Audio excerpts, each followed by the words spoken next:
Hey Cancer, it's Teresa with One Love, One Light. Welcome to your message. Let's see what Spirit has for you. Holy Spirit, what do we have for Cancer? What message do we have for Cancer? And we have grateful. I feel like this keeps coming up. It's like there's so much negativity in our world, in our environments, but it's like, what can we focus on that really brings about our sense of awe and our sense of feeling blessed? And how can we perpetuate more blessings by really focusing on being grateful, especially for the people in our lives that do support us, that are not draining our energy. These are the ones that we need to really cherish and show our appreciation towards. And even the things that have put us through challenges, even the people that have put us through challenges, being grateful for the experiences because they have transformed us. All right, what else do we have? And we have letting go, learn to let go. Yeah, I feel like there is a lot of negative energy or wounding or pain that we are holding on to. And both of these have butterflies being released, allowing things like learning how to let go of the low vibration energy, the things that pull us down, and being even able to transmute low vibration energy into high vibration energy. This isn't about blind positivity, but it is about recognizing that everything that you've gone through has brought you to the point you are now.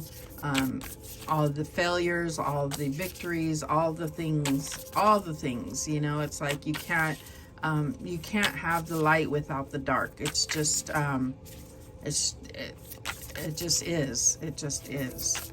So letting go of the things that you feel like have held you back, the things that have, that you maybe have been avoiding dealing with, acknowledging and healing. What else do we have? And we have the return, a new story. You decide, alignment, it's coming together. So I feel like, I'm going to read that one. Let's see what the return is about. I don't think I've ever read any of the descriptions in the book for these. I just go by what they say. Let's see here.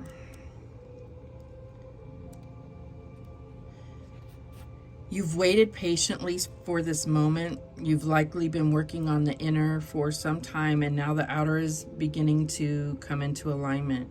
As changing beings, we are in a never-ending growth cycle. This doesn't mean that we're constantly in bloom. No. This means that we're constantly changing. This card is like the bloom. However, it's more powerful than that. It heralds the coming and going of a whole new way of being. An entirely new story has been written. This card heralds a great shift in your life. This often takes time, sometimes even lifetimes. Acknowledge how far you've come and how much you've grown. You're a part of creating change, not only in your own life, but in the world. Take a moment to take it in. You're just one of many, but your being here matters. A petal in the rose of a new humanity, part of the forever unfolding. Things are aligning for you and around you. They're convening and coming together. You're in the right place at the right time. Your outer world matches your inner world. This card is delivering a message of harmony, coming together, and the embodiment of holding a clear vision for many years. You've been doing the groundwork to get to this moment right here, perhaps for months, years, or even lifetimes. Use this moment. You get to decide what happens next. Yeah, and then it says, I acknowledge how far I've come and how much I've grown. I decide what happens next. So yeah, it's like, you know, letting go of the things that you cannot change or that have hurt you, but also embracing and being grateful for all of the experiences, all of the lessons, all of the people, experiences, failures, everything. and then being able to choose from a more wise place about how you want the future to go moving forward. All right. We have the 10 of Fire. Too much work, accept help from others.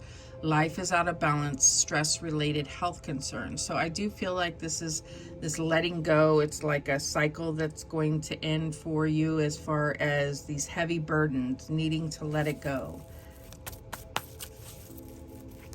What else?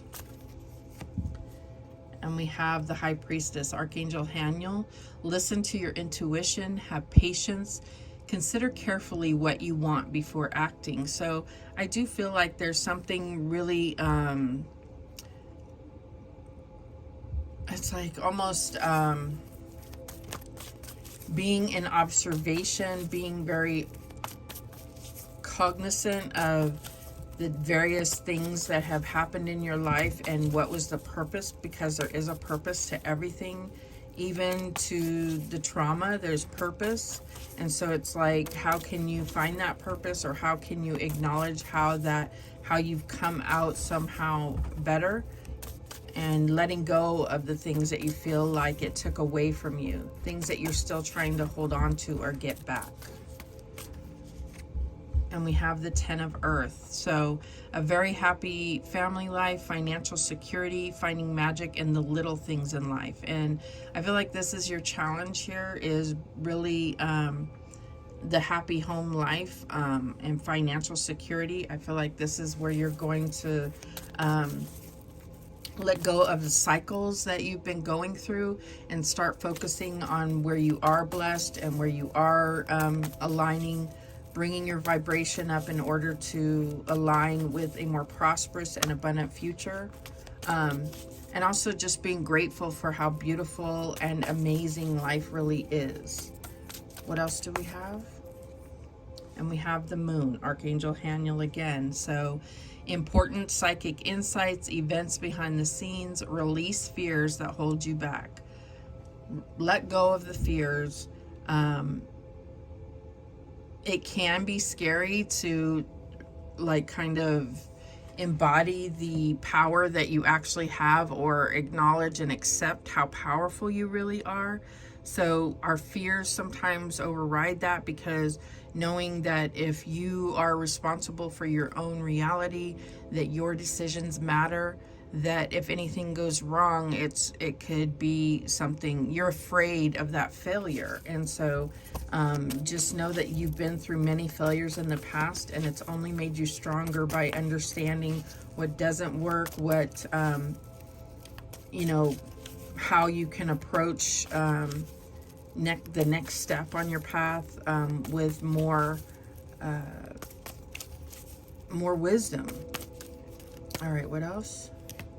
And we have the Chariot. So all these cards that I feel represent Cancer, and here we go. An important achievement, self-discipline and willpower, and public recognition. So there's also a level of, because the Chariot I do see as, being disciplined and motivated and inspired, but I also feel like this is really about letting go and just being in the vibration so that God, the divine, can carry you towards where you're going to find that coming together, where you're going to find the new victorious story here.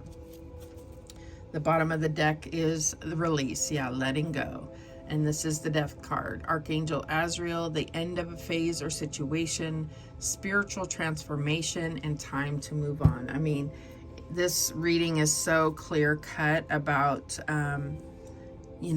overcoming fears and then focusing on the things that you do have, letting go of past anger, maybe learning to let go by forgiving your past self, forgiving others in situations, forgiving the universe in a way where you felt slighted, or you felt you didn't deserve certain things. This is about focusing on what you do deserve, not what you don't deserve, right? So this is about focusing on the blessings that you truly have earned, and those miraculous blessings that come when you least expect it. All right, so let's clarify. Show me this 10 of Fire. And we have the Page of Wands. So yeah, I feel like you're ending a cycle and going into a new cycle where you feel motivated, you feel passionate and focused, you feel supported and very like energized. You feel energized and inspired to take action here on something. This could be a new opportunity. This could be about, you know, you making a decision and picking your path. Show me this High Priestess. And we have the Judgment card. So yeah, I feel like it's like a wake-up call. It's about reviewing the past with a more positive spin, in a sense. Not spinning to fool yourself, but really looking at it not from how you were feeling at the moment, but how things have turned out in hindsight, right? This is about evaluating that and then taking that wisdom to go towards what's going to align with you, what's going to finally come together and move towards your destiny. Show me this Ten of Earth in the challenge position.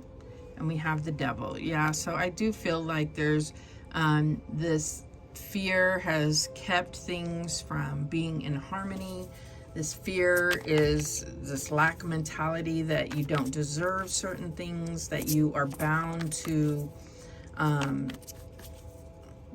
certain cycle, or, you know, you have this Moon card here, this certain repeated pattern. It's like all you've ever known, and so how are you ever going to reach this Ten of Pentacles? But I feel like it's all a lie. It's like really letting go of that negative self-talk, protecting yourself from this energy that's trying to cause doubt and confusion and pain. Show me this Moon card. And we have the Nine of Wands. So yeah, it's like the fears, you know, the fears can almost make you discount everything that you have had victory over, that you have come this far. This is this devil energy's last ditch effort to stop you from reaching success. And I also feel like, you know, sometimes right before things are going to really truly come together and you know, manifest, it's like that's when you kind of start second guessing yourself or start having doubts about, is it worth it? Has it been worth it? Am I really worthy of receiving everything I've worked so hard for? Show me this Chariot. And we have the Nine of Swords. So yeah, I feel like for me as a reader, the Nine of Swords is definitely having anxiety because feeling like you have no control in a situation. This is about letting go of the need for control and being more focused, less on all the things that could go wrong, but everything that could go right, and really trusting and having faith in the divine, that's what you're being carried towards. The bottom of the deck is the Two of Cups. So I feel like this coming out next to this Death card, which we also have the Two of Water, Two of Cups, and the Sun. I feel like this is releasing the way things have always been done in your relationships, in the way that you align with things, and allowing for this new energy to come through. It's like a decision that you're making here to really align with what is divinely for you. Okay. What guidance do we have? Be present, use the hours, don't count them. So yeah, it's like, you know, this is about not dwelling on the past, not focusing on the future, but being present and not just letting things pass you by. This is about being an active participant in the time that you're given. That's what I'm getting here. And we have Wallflower. Look for the crack in the concrete to find your way out. Yeah, I feel like that with the High Priestess, it was really about observing, but also utilizing what the information that you're getting. Observing how the universe works, observing things that will give you confirmation about how the universe works. We have dare, take a risk and fly. So yeah, I feel like this is here it's like a new story. You decide, it's coming together. This is about letting go of control, which is a risk, but it's not if you truly have the faith in God and your spiritual team to carry you towards this victory. And we have bloom and attract more than butterflies. We have all these butterflies here, and we did talk about this return as far as always being in bloom. You're not always in bloom. You go through these phases and you're building up your strength in order to be the next best version of yourself. The bottom of the deck, beauty. Dare to be tender and strongly vulnerable, which is definitely this blooming flower, this blooming rose here. This is about recognizing your inner beauty and being really in awe of our own divinity, in awe of how God has created us as humans. That's what I'm getting here. All right, those are the messages, Cancer, that came through for you. Thank you so much for watching. I do appreciate it. Please, please, please subscribe. And remember, the universe has your back, and so do I. Take care.